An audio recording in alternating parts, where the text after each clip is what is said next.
We go back to ourselves when we're in the climate that we left.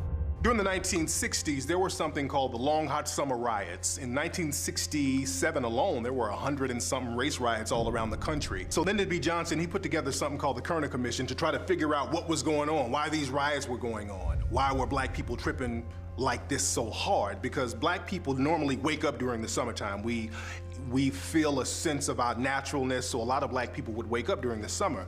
So they wanted to figure out why black people were rioting at this time so much. So the Kerner Commission came up with the natural answer: black people were fed up with racism. But the government was basically like, okay, look, we've always been racist, so that ain't it. Why are they tripping now? So there was a guy named Moynihan, Senator Moynihan, who was also a sociologist. He came up with a theory, and he said basically, after the Civil Rights Act was signed, America kept making all of these promises to African American people that the government knew they weren't going to keep. They kept telling black people they're going to get equality, equal housing, equal jobs, fair this, equal that. And they knew they weren't going to keep these promises, and black people were getting frustrated and upset because those promises were not being met. So Moynihan came up with a solution. He said, let's put together a public policy called benign neglect. And benign neglect basically means, look, if we don't promise black folks stuff, they won't expect nothing, they can't get mad.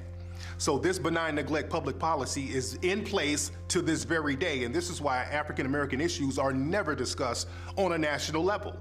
And they talk about minority issues as if that's synonymous with African American, and it's not. There's this guy that wants to start an all-white community out in North Dakota. I told him that you're not gonna be able to make North Dakota the capital of white supremacy.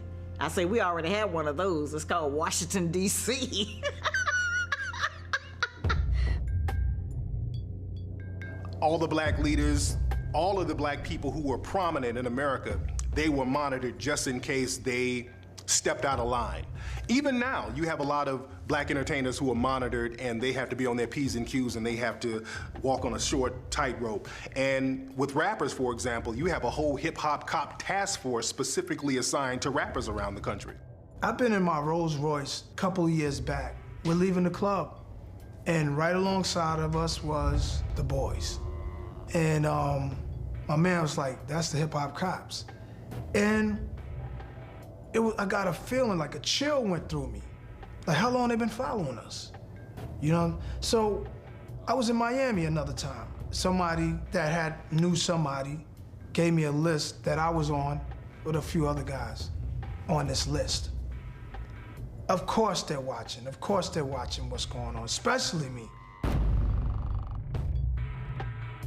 This whole stand your ground movement is nothing but a white vigilante Southern movement, where now you don't have to prove that the black person was going to hurt you before you kill him. You just have to prove that you felt threatened.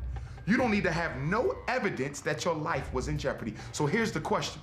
If all you have to prove is that you were threatened, and America has a propagation character extermination war against black men, where they are deliberately exterminating our popular image in the news, the radio, the television, the newspaper.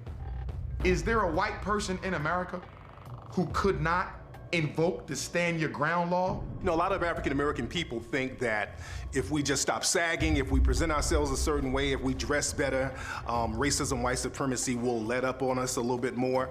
And no, it's true that we should always present ourselves a certain way. We should always put our best foot forward, but just dressing our way against racism, that ain't it, because people use the dress code as an excuse to utilize racial policies. In clubs and places now, they'll find out what black people are wearing and say, okay, we're not gonna let you in, not because you're black, but because you have on Rockaware, but because you have on Sean John. That's the new excuse. And we think if we just dress better, that's going to keep racism off our backs. And we have to understand, when they were lynching black people, a lot of times when you look at those photos, many black people were wearing suits while they were swinging in trees. So you can't dress your way up out of white supremacy. Tall, dark, and handsome. If that's in the mind of, let's say, a white male person, is that a part of the fear? That he will be preferred over me? Tall, dark, and handsome. When they say that, you know they're not talking about a Negro. They never call Sidney